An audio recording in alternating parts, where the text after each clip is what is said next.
Monday, December 21st, Select Board meeting, Jackson, New Hampshire, to order.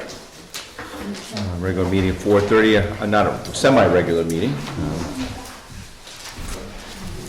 First on the docket is to amend and approve the minutes from December 10th. I have a motion to do so. So moved. Second? Any discussion on those minutes? No. Any corrections or anything? All those in favor? Aye. Aye.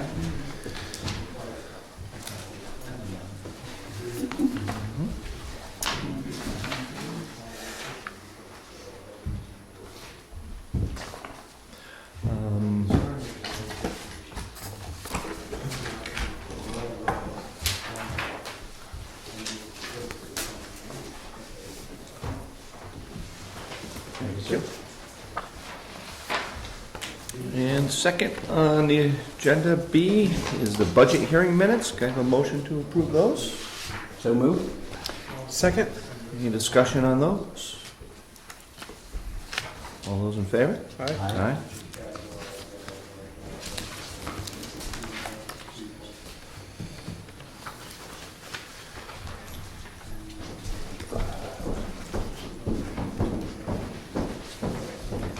Thank you.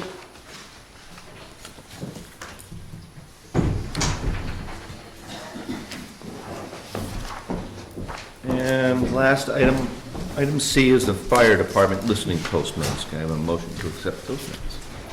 So moved. Second? Any discussion on those minutes? Nice toss. All those in favor? Aye. Aye. Aye. Aye, aye, aye. All right. Check them in.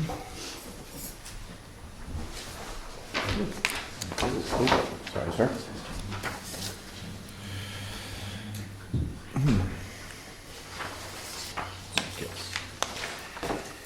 Item number 2 is an update on the action items.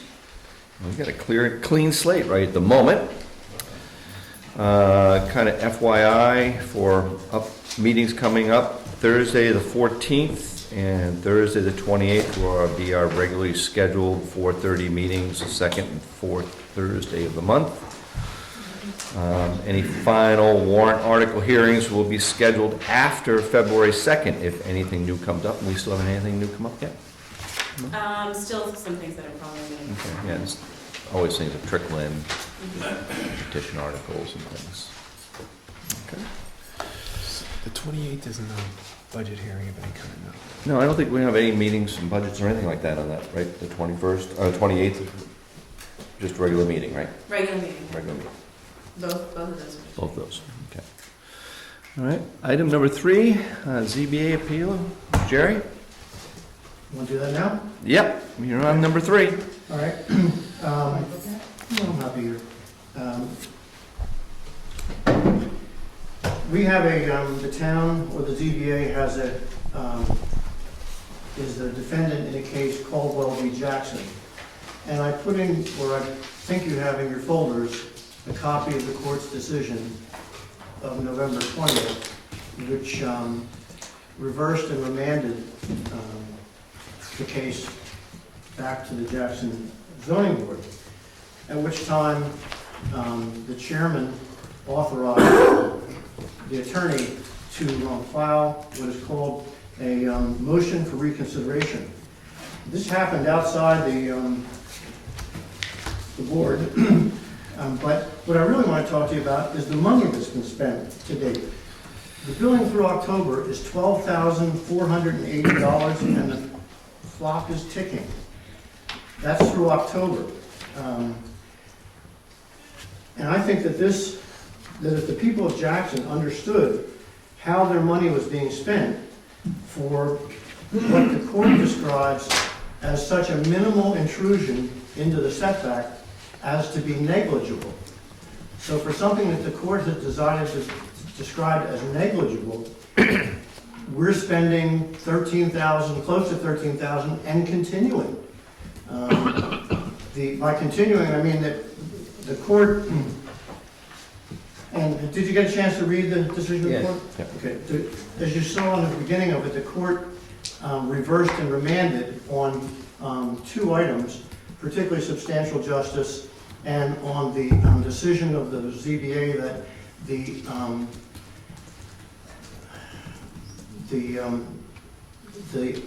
appropriate need for a handicap access was the board decided it wasn't in an appropriate place. And what the court advised is that we don't have to decide whether it's appropriate in an appropriate enough place, just that the need is appropriate.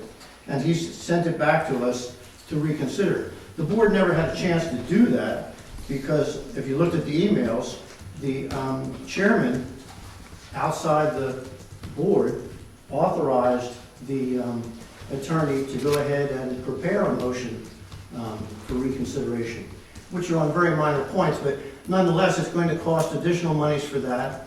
If the motion for reconsideration is not granted, the board has indicated that they may even appeal that. Again, another who knows how much money. When we first had the meeting about the Caldwell v. Jackson, the attorney described that it was going to cost between $5,000 and $7,000. Well, it's more than double that, and still going. And I think the selectmen are charged with signing the checks and approving money spent. And I would recommend that you consider stopping this before it goes any further. As I said, the court described it as so minor as to be negligible, and he also described whether or not it's a detriment to the area, that all the neighbors or all the abutters, and as you can see from the photos that I supplied you, every one of his abutters has a deck or a walkway, not just within the 50-foot setback, but into the right-of-way. So Mr. Caldwell's deck, by any means, is no detriment to the area. And if you look at the damage to the taxpayer or the public by having that deck versus the damage to the taxpayer in paying $12,480 to date, I think you have to agree that that's not a necessarily appropriate way to spend the taxpayer's money. And I would ask you to consider stopping it. You have the power and the responsibility to do that. I haven't come across this before, so I don't know what my responsibilities are, to be quite honest. Well, you do know that Or our responsibilities, I that should say. the selectmen's We sign the check. responsibility is to sign the checks and approve the expenditures. No one else does that. The ZBA doesn't do it. The chairman of the board doesn't do it. The chairman doesn't decide, I'm going to spend this money. You do. And the harm to the public of Mr. Caldwell's 5-foot 8-inch into the setback versus the harm to the public of 12, 4, 8 and counting is, I think it's pretty clear to see. I don't disagree with you that, but in terms of saying, maybe I'm just not used to the procedure here, but I guess, you know, if ZBA decides to fight a case like this, and they go to court, I don't know how we can not pay for a lawyer to represent us. That's at some point. You know, I mean, if I don't know how we can say, hey, we don't want to, the selectmen don't want to go to court. I don't know how we can overrule the ZBA on that. I'm not You wouldn't be overruling the ZBA. The ZBA is not authorized to spend money. You are. But if we go to court over something, But you have to So- decide to do that. You have to decide to authorize the attorney to do that, not the ZBA. The ZBA doesn't have taxing or spending powers. You do. You might not like the responsibility, or it might not be comfortable for you, but it is your responsibility to the taxpayer. I am certain that,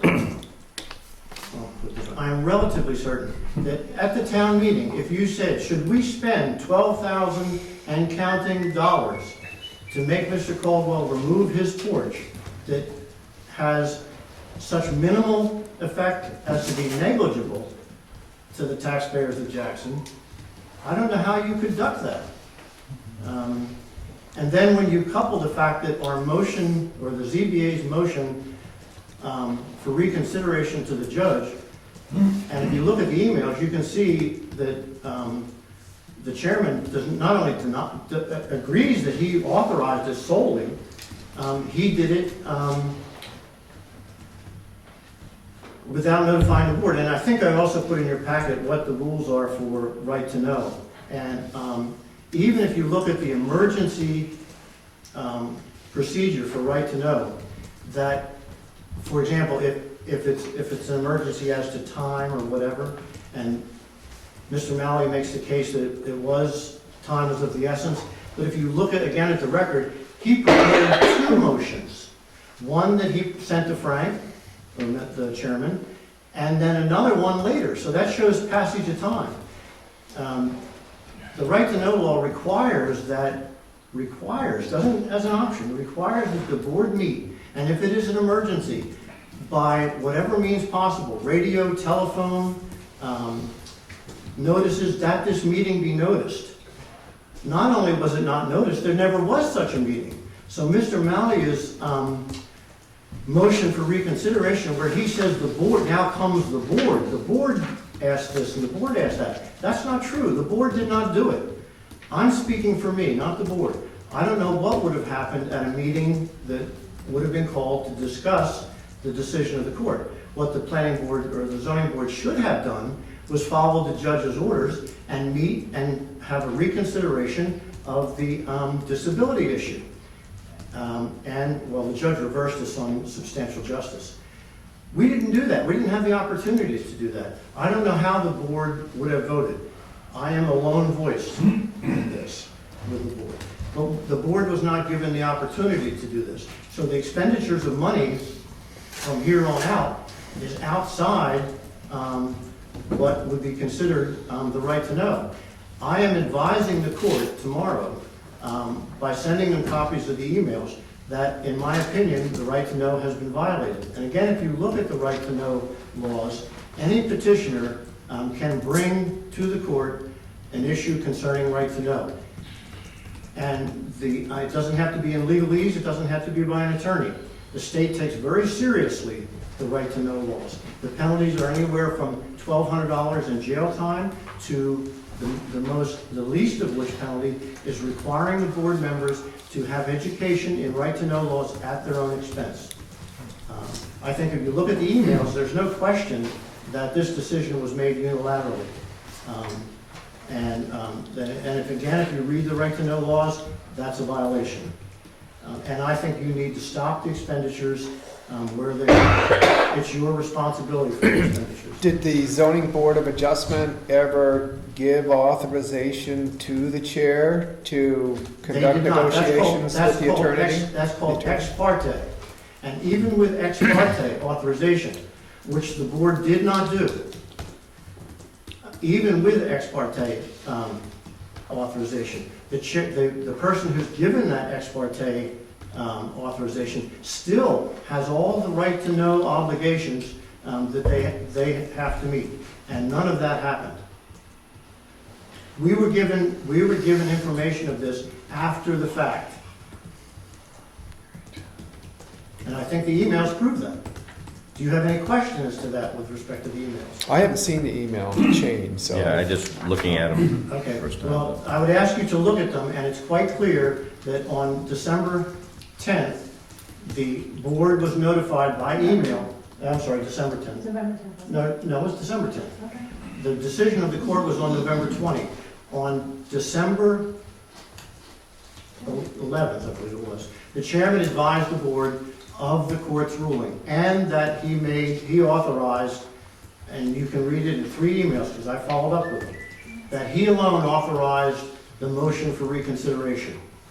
And again, if you read the motion for reconsideration, well, I don't want to characterize it, but I can imagine what the judge might do with it. So the first time the zoning board of adjustment heard that the court had made a judgment was on December 11th. And if you read the email, you'll see that Mr. Benesh had already, at that time, authorized Mr. Malliott to go ahead with the motion.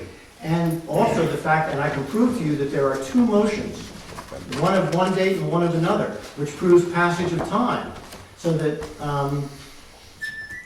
as Right. Mr. Dinesh notes in his email, the second one, there were very minor changes. That shows passage of time. Plenty of time for the chairman to call an emergency meeting of the board and notify the board that this had occurred. None of that happened. And the emails prove it. I mean, if you read the emails, you'll see there's no question about it. We're in the back of that packet. Yep. It's in the end of the packet. But that's none of that really matters. What matters to you as selectmen is, do you approve of that money being spent for that issue? No, I don't think there was. What I guess page the was- question I would ask is, what's going through my head is, first of all, I'm asking at this point, is that if we said we're not going to pay the money, the town, I assume, is obligated to pay the bills up until when they say they're quitting paying them. That's correct. Okay, so if we tell Peter you can't do this anymore, we still have to pay all the due stuff up to them. You have already paid $12,480 That's all done. through October. You approved those monies. I don't know that's through October. I don't know what bills are gonna come after that. Mhm. But I would think you could advise Mr. Again, I don't want to characterize what he's doing, but it would seem to me that he's fighting this, or the board is, or the chairman is, to make a case in point in case law. Well, if Mr. Malloy wants to make a point in case law before the state, it should be on his dime, not ours.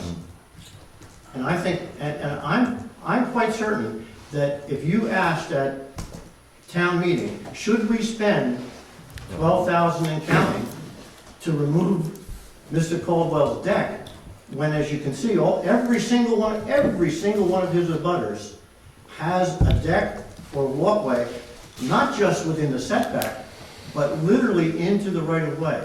Every one of his abutters. Stan, So- you had something to say? Am I allowed to make a comment? Yes, you may. I don't know anything about the case. You do what? That makes No, I purpose, didn't. right? And that's the problem, the public doesn't know. I'm speaking. And what Jerry says seems to make a lot of sense. Who wants to spend more money to pursue? What hasn't been said, I think, is the precedent value of the possibility that the board might say, well, we spent enough money, so we don't want to continue to pursue enforcement of the zoning law, which is, seems to be. No, that's not. All right, Oh, let him finish, please. Let him finish. And is that going to be saying to the town, you can probably go ahead and build decks that don't exactly meet the zoning requirements, because the town's not going to spend more than a certain amount of money to enforce the zoning law, especially if the neighbors also have zoning issues. And it's just, it may be a precedent value. I don't want to spend. I don't think the board does that. It says president on decisions, but go ahead. Gino? Yeah, as a member of the ZBA, I got an email today from the chair of the ZBA. It was sent to all the members of the ZBA and to the town. They asked the town selectmen to extend the opportunity for the chair of the board to come and explain this whole situation, because it is really convoluted. Sure. I'm not sure how many meetings on this issue Mr. Doherty actually went to the meetings. I don't know. I didn't go there. I don't go to any of them unless they need someone to come in and, sit. So I would advise the board, because this goes back a long, long way.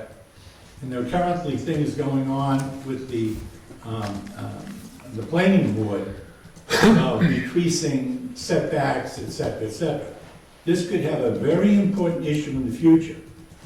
The ZBA and the town, as far as I know, as long as I was a selectman, I'm sure B could say, Bob was back in the 60s, did never, that I know of, stop a department like the ZBA from proceeding on a case, being I had one that the town won where a person was building without a permit.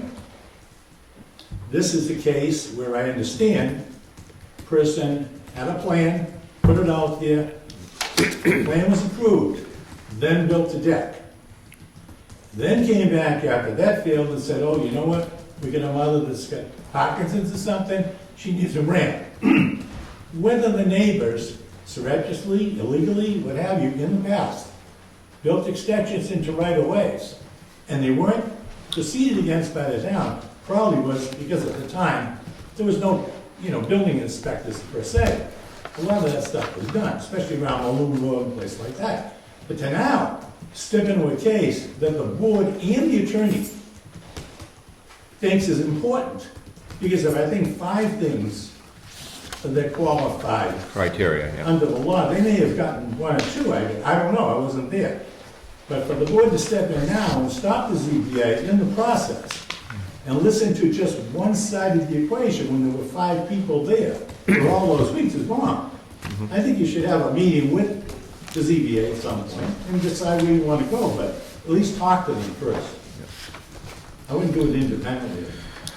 Yep. Thank you. You're welcome. Chair? Gino's wrong. I'm sorry?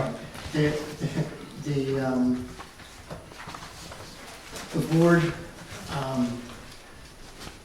responsibility with respect to the zoning ordinance is not to protect the zoning ordinance. It's to protect the public good. And what the courts have ruled time and time again is that the measurement is the harm to the public greater than the harm to the applicant? Right. And if it is, the applicant fails. In this case, the court said the harm to the public is not greater than the harm. I didn't say this, the court did. That the harm to the applicant, to the Caldwell, is greater than the harm to the public.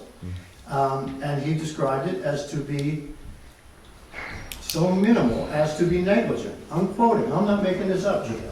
No. And the prongs that Gino's referring to, the planning board, the zoning board agreed with Mr. Caldwell on all but 2 of them. Substantial justice, which relates again to the public versus the private game. The judge reversed us on that, said that we ruled inappropriately. I didn't rule that, the judge did, the court did.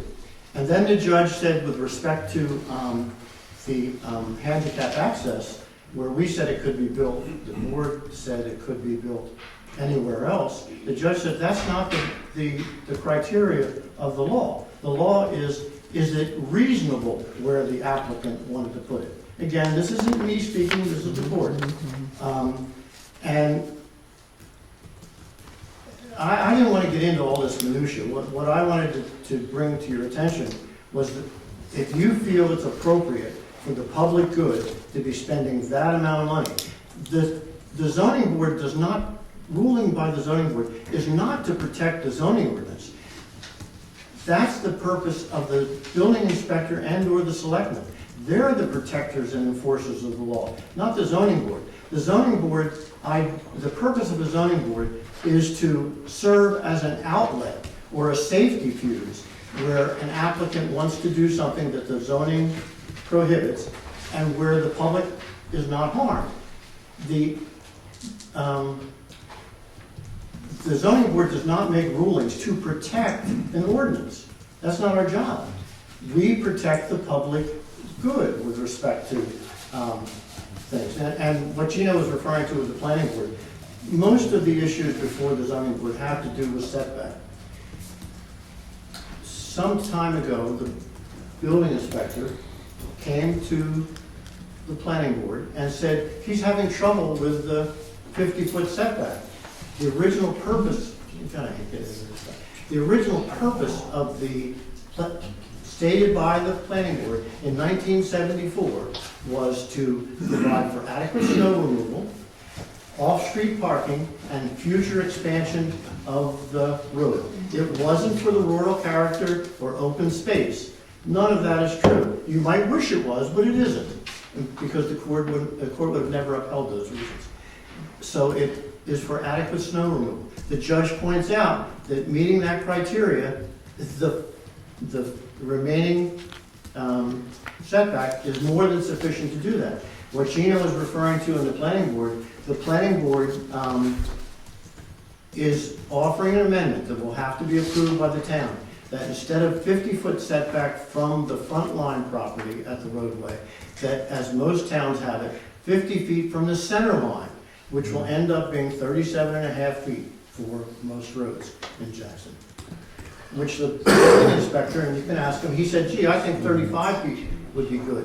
When it was offered to the planning board 35 feet, the chairman of the planning board said, gee, it's much better to measure from the center line of the road because everybody can figure out where the center line of the road is. Because in some places, and the road agent will tell you this, where the plotted road is not where the actual road is. So somebody on one side is gaining, somebody on the other side is losing. Center line of the traveled way, XV roadway, is much easier to determine. And it has been approved, I believe, unanimously by the planning board. It's being offered to the public, but the public has to decide. That's what Gina's referring to. Well, I think we have to maybe, have a conversation with our lawyer on that and see what, our position has to be, what he thinks on that. I certainly, like I said, I agree with Gino. I don't think it's time to have a full-fledged discussion on it without adequate representation on both sides, but. Please read the judge's ruling. Yep, I have read the ruling. And read the emails and see where you fall. Very good. Thank you for your time. Thank you. Anybody else have a comment on that? Well, I mean, obviously, the ruling summarizes at the end. The court finds the ZBA erred in finding reasonable accommodations were not necessary for the plaintiff's mother to regularly use the premises, and the ZBA's decision represents an unlawful and unreasonable application of RSA 67433V, and that was the ruling on November 20th, and I guess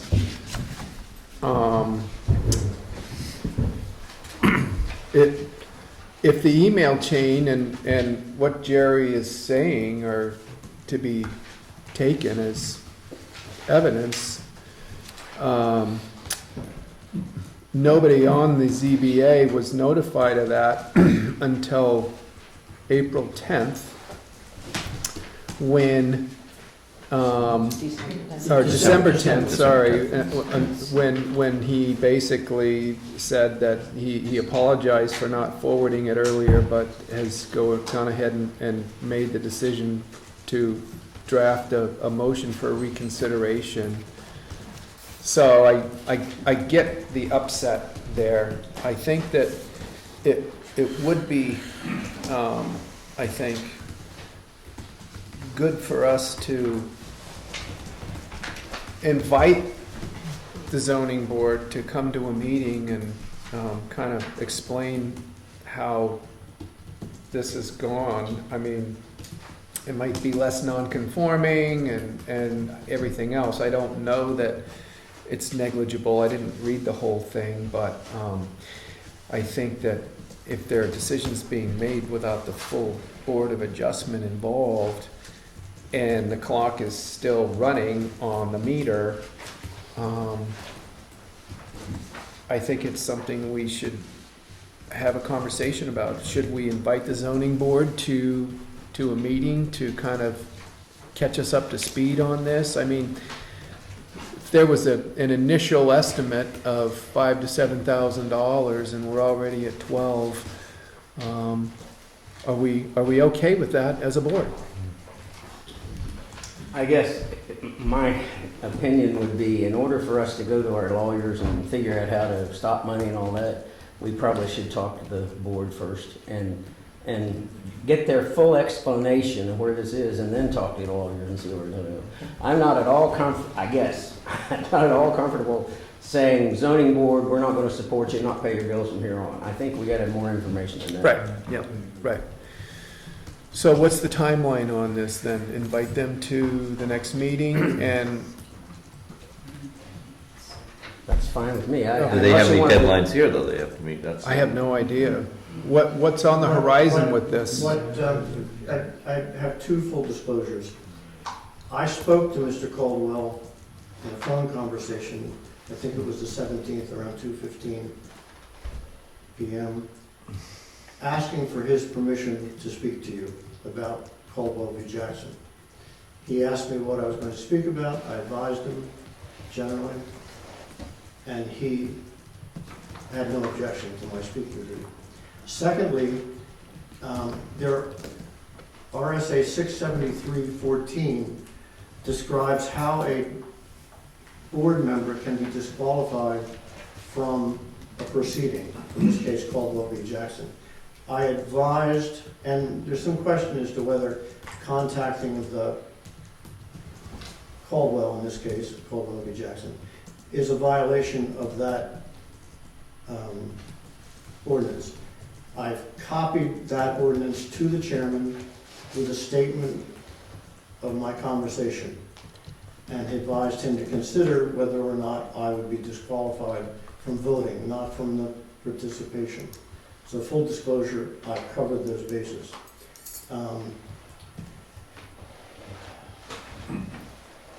Again, you are the people who tax and spend and sign the checks, not the attorney, not the ZBA. You do that. And if you think that this is appropriate, then go ahead and do it. But I suggest if you read the record and look at the property and look at the surrounding properties and read what the judge said, I don't see how you come to any conclusion other than that this is a travesty. When I first asked the attorney about the money, I felt that was too much money. And I said, what would happen if we just didn't show up in court? He said that the court would rule for the plaintiff. And that would be that. I said, I think that's a better outcome. Is there a date for another court appearance that's been set? Mr. Malley is waiting for the judge's response for his motion to rehear, or to reconsider, I'm sorry. It's not an appeal. You guys described it as an appeal. It technically is not an appeal. It's a motion to reconsider. If the judge comes back and says, no, I'm not going to reconsider, my case is where it stands, then the zoning board would meet and decide if it would appeal the entire decision to the Supreme Court, the state Supreme Court. In its wisdom, the zoning board can do that. I asked that question of the zoning board at our meeting last Wednesday, and the indication was that they couldn't say that they wouldn't, and that they may well. Again, there's another 10 grand. And I would think that you could at least say to the attorney, if you want to, prove a case in the state, in the court, do it on your dime, not Jackson's. All right. Well, I think that the most... The judge ruled on our case. We should accept it. The disturbing part is that this came back and it wasn't a decision to continue to move forward that was made by the zoning board. It was made by an individual on the zoning board. And apparently, there was no authorization given the board for him to make that decision. And then I just learned about ex parte, and it doesn't even matter or whatever. But some of that's concerning. Ex parte would be on the record. There's no record of that. So if this comes back, so we're waiting for a date to reconsider. Mhm. And if the date comes back and is before our next meeting, are we okay with this bill continuing to accrue? I can imagine we can ask for a delay. I mean, if we had to, Why not ask the board to do what the court said? I would like to hear the other side personally. I would, Well, the court did the other side. I understand, but I want to hear the ZBA side and what the timing was of all the emails and that before, you make punitive decisions there. Would you like me to contact the attorney and to get a sense of when he sees that date coming and whether there's any movement that needs to happen between now and our next meeting so that we could at least feel comfortable with a bill not continuing to accrue? By the way, I'm forwarding those emails to the court. Yes, I guess my answer would be yes. If we need to meet with the board, You do so beforehand. yeah, we'll just say, you guys gotta come in, you know. Do a forget work it. session or Do something. one session and say, you gotta come in, we wanna talk about this before we send any more money. And I would certainly want to do that, but I'm very uncomfortable doing anything without talking to the board where they are with this. Yeah, okay, I can tell you, I'm a lone voice in this. all right, well, I'm the only one who feels the way I do. I'll contact Peter and find out what's going on his end, and whether he's really against If he thinks we ought to it. have a meeting, then, you know, we'll just say, you guys gotta come in, we gotta have a meeting, I guess. Okay, One more question. That proposed meeting is a public meeting, is that correct? Yep. Anybody else? have to be. All right. Thanks, guys. Thank you. Moving on to item 4, police report.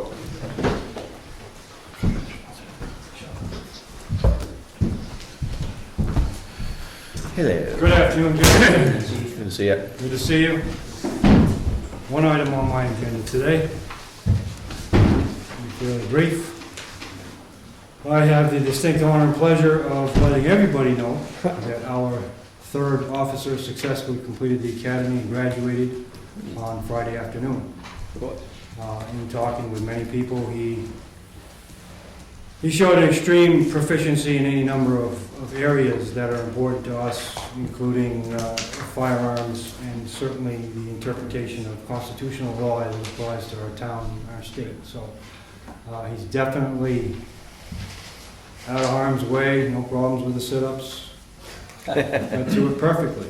Very, very excited, and he's excited to be back and continuing on with his duties. He'll be monitored, as you remember, going back almost 8 months now. He endured most of his FTO before he went to the academy. He was very well prepared before he did that. So we'll monitor his progress over a very short period of time, I expect. And he's going to be working as a certified officer with all the rights and responsibilities that he should have. My question to you is one of finance, and would ask for your permission that he be granted the salary that he was offered, given that he met the circumstances and the requirements of the job which he now has. I know that we talked about that, I'm the one that said he doesn't get the same pay because he's not Right. certified. I said, at least, before you make a proposal to give him this pay, he needs to be certified, he needs to be a full policeman to be paid as the others. So if that's what we talked about and he's done all that, I would support that. Same here. Me too. Very good. So I encourage everybody to reach out. He does smile. He smiled a lot on Friday. I tried to, I saw him today, I was pretending I was swerving into him. Yeah. That was crazy. Extend your hand, say congratulations, because that is an extremely, Doesn't know my sense of humor. Difficult process. extremely difficult process, and it requires a lot of dedication on his part. And he rose to the occasion and did a very, very good job. So I would Awesome. ask that if you see him, just let him know. Thank you. Thank you very much. Thank you. Moving on to item 5, public comments. First round of public comments, anybody? Gino? Hi, I'm really curious about how many police we have in the department now. I think you said 3, is that the total now, 3? 3 full-time, yeah. 3 full-time, and still a couple part-time. And one other question, it's something that happened, I don't even know if it's been in the minutes, but I did hear of a woman that was arrested for walking on property up at Black Mountain. And I haven't read to see anything about it, I happen to know the woman, so I was just curious. I heard she was booked and fingerprinted for walking on private property, and I know she's a long-term resident of Jackson, and I was just wondering if it was something she was afraid of, they were afraid of her or something? I have no idea That's the about first case I've I'm not ever heard familiar of. with it either. Jackson resident, never being arrested since, I don't know. Not familiar with the Nobody knows incident. about it? You guys don't know about it? I don't know about it. Didn't hear about it, it's the first I heard about it. Okay, I'll give you your name and address if you want it, but I know she was arrested up at Black Mountain for walking on the grass. She's been walking there for probably 40 years, I don't know. I don't know anything about it other than that. Might be worth looking into. This is public comments, not to ask you a Yep. question. That can help me. Just wondering if the police chief can comment on it and if the property was posted. I think it's a public comment thing where we just take Yes, comments at I'm not this time, and then, interested in any of something we put on the agenda at some other time, we could do that if it's concerned, but we're just taking public comments.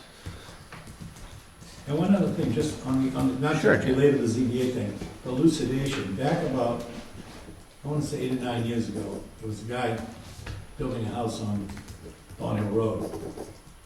And he was building, at first, he had some type of permit, but not a complete permit. So the ZBA got a hold of him and told him he needed a permit. Well, we wound up taking him to Superior Court. Something went on, I don't remember the details, it was like, I was on the selectmen. And he reappealed to the Supreme Court.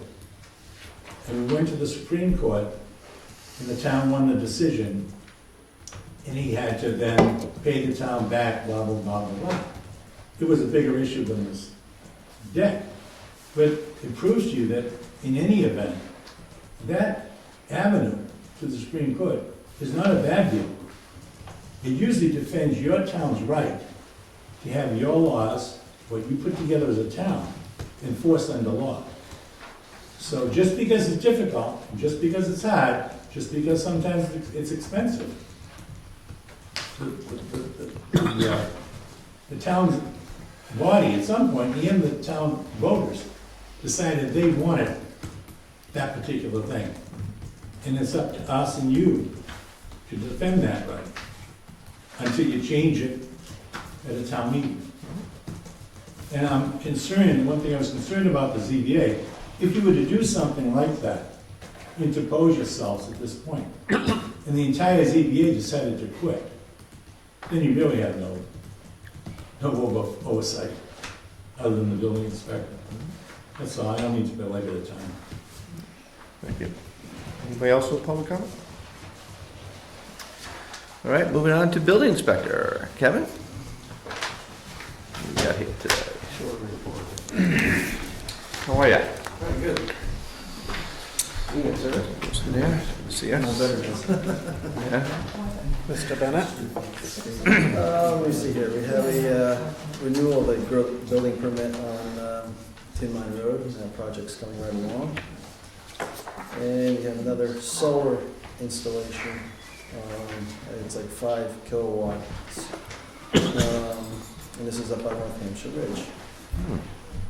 And I don't know what number that is, it's gotta be like number 8 for the year for. I was gonna say, it's quite a few you have. Yes, we've had a lot. Awesome. What building permit? Solar. Solar. Oh. Solar, another solar installation, yes, yeah. Very good. And I think we're up to about 85 permits for the year. This is 83 down here, I think 2 more came in. Somewhere Just around for solar. there. No, just overall, yeah. Just overall. So that's a lot of permits. Any questions? That is a lot of permits. Yeah, busy year. Good. Thank you very much. All right, thank you. sir. On to new business. First up is intend to cut. Let's see, I have a hard time finding the map on this thing. There it is. R30, lot 6, 5, 15A. R30, lot 6, and R30, 15. Sorry, I'm sorry. The R- R30 is for both the 6 and the 15. Oh, 6 and, okay, so there's a big coal in there or something. 6 and 15A on Dundee Road, or off of Dundee Road. Motion to sign the intent to cut. So moved. Second? Any discussion? Nope. All those in favor? Aye. Aye.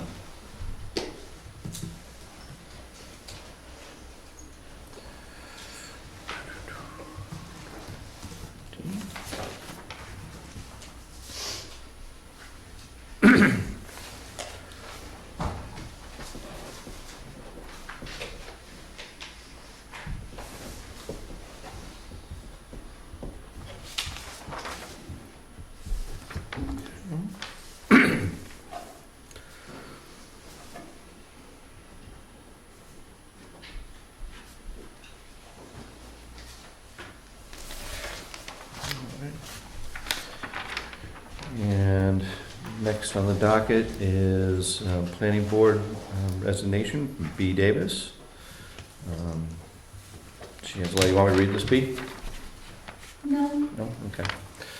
But I have to accept B's resignation, unfortunately. First, thank you very much for being part of the Planning Board. I've always enjoyed having you at the meetings, and your insight is very valuable, and sorely miss you. Anybody have any? Accept the nomination, accept the resignation? I'll make a motion that we accept with regret the resignation from the planning board of B. Davis. Second? All those in favor? Aye. Aye. Item C, not on there, is I guess we received an award from Susan Molinari, Vice President of Government Relations via Google. We have a letter here, we'll give it to Martha to put in, but digital capital of the world, no. But that's, somehow we have some digital expertise here that we were unaware of, but we were, it certainly wouldn't come from me. Did that come with a bill also? or- No, no bill here, I didn't see it. Okay, all right. But Good. Jackson, as a 2015 C-City Award winner for New Hampshire, joins the ranks of America's leading cities in the digital economy. Yahoo! Thank you, I guess. Wait and see where it goes. Let's see, any other new business there? Anyone else? Talk about the traveling boutique. Oh, yes, we had a request for a traveling boutique to set up in town here. What does that mean, do you know? Do you have any information? She remodeled a vintage camper and she's selling goods out of it. I don't know what the goods are, but she'd like to come to town. Park on top. And sell her wares. We were talking about the possibility of maybe her going through the chamber because they would get the proper, suggested she work with them to, kind of like the things, the vendors that they have in the park. That way they'd have insurance documents and all that stuff. Right. And we checked They'll with be Doug. using our property, technically, right? to Right, set we up. checked with Doug and there's no ordinance against that. Well, Dick weighed in on that too, and said they had no authority, and it didn't sound like we had any authority. What about insurance-wise, though? If they're on our property and they get hurt on our property, they have to carry insurance in order to do that. That might be an issue, too. Well, I like the suggestion of her contacting the chamber to kind of go I can through talk her to- plans with that. If she's open to that. I can talk to her first and to Kathleen. The plan was to be parked on public right-of-way, right? Like parking spots? Yeah. So, What kind of duration? 6 months? That's what I mean, there's Yeah, plenty I mean- of things here, I don't know. Do you want me to talk to Kathleen in the chamber then? Yeah, please. So we can get more information on And that. could we say, I don't know if we can or not, say to the chamber, before you go ahead with this, can you tell us why you're doing it? Yeah. Or we need to understand what's Before you going give an on? answer, or- yeah?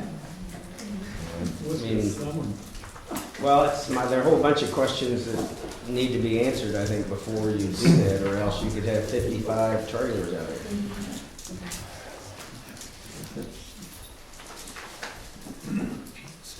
Anything else on that? Any other new business out there? All right, moving to item 8, old business. New Hampshire Community Rights Network with Michelle Sanborn. We're supposed to follow up on this. Unfortunately, I have not done so. Did you get a chance to talk to her at all about this? stuff? No, not since she was in, no, I haven't. So I guess it will require her, is she available to come to another meeting? Well, I think the last you guys had, you want to just call her. I wanted to And talk so to her, yeah. I Oh, sent okay. an email with her phone number. but Yeah, I can gotta just- give her a call. I didn't do that. Is there a deadline for this stuff, or? Is this- No, it would be a warrant article, so not Oh, till February. But there is a deadline then. yeah. Yes. Yeah. Yeah. Gotta do that. Put that on action item. Okay. Do that. All right, any other old business? All right, moving on to public comments, second round. Penny? Last year, when the town report came out, we had asked if it would be possible in the future to detail out in the town report the vendors that the town does business with, and wages and compensation and benefits in the town report. We have the information, it's all in the business accounting database. We're wondering if you are going to do that for the 2015 town report. Haven't talked about that, actually. Someone can put on a, I remember her talking We about did this not, last year. we did not, when we got our quotes for the town report, we did not add all those additional pages in there for the quote. that was, you know how many pages that would be? A number. Is that public information? Maybe we could just make a Print note out of that a in the book, if anybody has any interest in any of the Print it out. vendor information, they can see the town office. We print it out for you, or anybody. It would be nice to have copies. We can have some available. extra copies, sure. We can do that. Any other? Would those copies be available at the same time when we come to pick up our book? For instance, right next to the box where the book is, that warrant book. How many pages is it? I haven't done it, so Okay, I'm just thinking of the number of vendors we have. yeah, right. Maybe we can look into it and Yeah. find, and get a sense of what's involved and, Any purpose, Penny, other than just knowledge? I mean, Just like Bartlett does it, and it's a really nice way to see what vendors are contracted with the town, and also to see the individual wages for each employee instead of having it all lumped in together. Doesn't really give one a sense of compensation. That's, employees were. All the wages. that was two questions. One was the vendor, the other was compensation for each employee, right? Correct. breakdown of each employee, how much they make, as well as all the vendors, how much we pay out to vendors. We'll see how many pages it is. Maybe we can make it available online, That would be great. save some paper. Sure. Since we won the award, might as well put it on.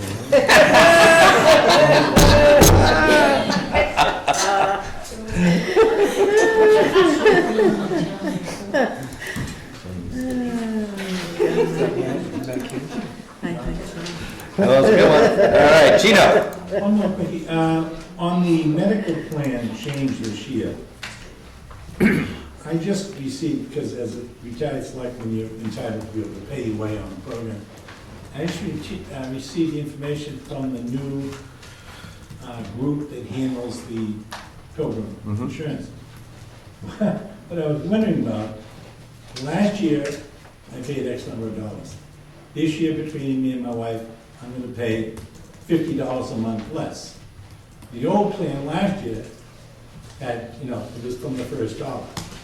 This plan is from the first 500. You have to pay first 500, I guess, on hospitalization and that.